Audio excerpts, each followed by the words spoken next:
अफ़सोसनाक वाक़ियो पेश आयो आहे। लाड़काणे में अमन अमान जी सूरत हाल एॾी बदतर थी वई आहे जो हिकिड़े हफ़्ते जे अंदरि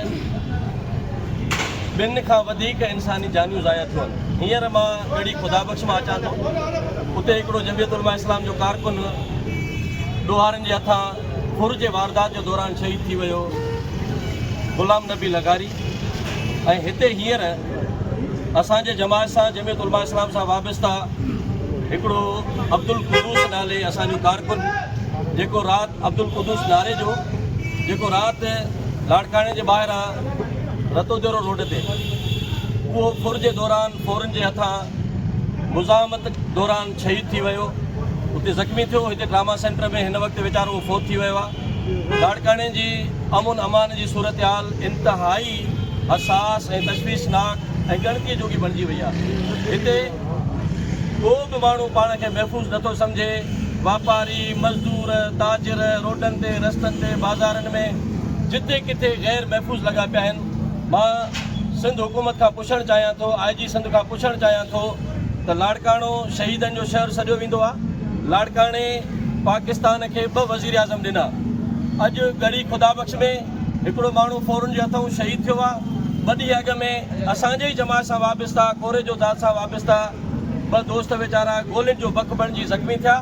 ऐं हींअर हिते ट्रामा सेंटर में जेके राति जो ज़ख़्मी थिया आहिनि असांजा जमात सां वाबस्ता नारेजा ज़ात सां तालुक़ रखंदड़ दोस्त, उन्हनि मां हिकिड़ो अब्दुल कुदूस वीचारो अल्लाह साईं खे प्यारो थी वियो ज़ख़्मनि जी सट न सहंदे, ऐं ॿियो वीचारो इंतिहाई शदीद क़िस्म जो ज़ख़्मी जेको ट्रामा सेंटर में हिते दाख़िला मौत ऐं हयाती जे कशमकश में आहे। मां चिताब ॾियां थो DIG लाड़काणो खे, मां चिताब ॾियां थो SSP लाड़काणो खे त फौरी तौर ते कातुलनि खे, रहज़ननि खे, गुंडनि खे गिरफ़्तार करे कानून जे कटहरे में आंदो वञे, उनखे इबरतनाक सज़ा ॾिनी वञे। जमियत उलमा इस्लाम इन सॼी बदअमनी जे सूरत हाल जे पेश नज़र 9 सेप्टेम्बर ते लाड़काणे में भरपूर नमूने सां एहतजाजी मार्च जो ऐलान कयो आहे।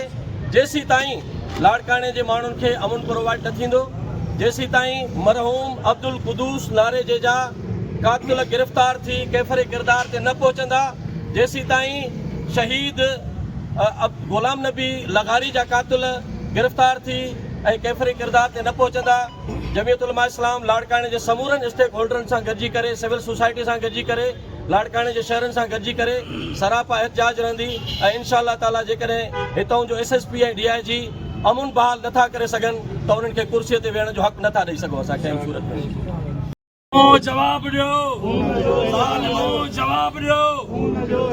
जमियत उलमा इस्लाम लाड़काणे में 9 सेप्टेम्बर ते हिकु वॾो एहतजाजी मुज़ाहिरो अनाउंस कयो आहे, जंहिंजी अॻुवाणी मौलाना नासिर महमूद सुमरो साहब पाण कंदो।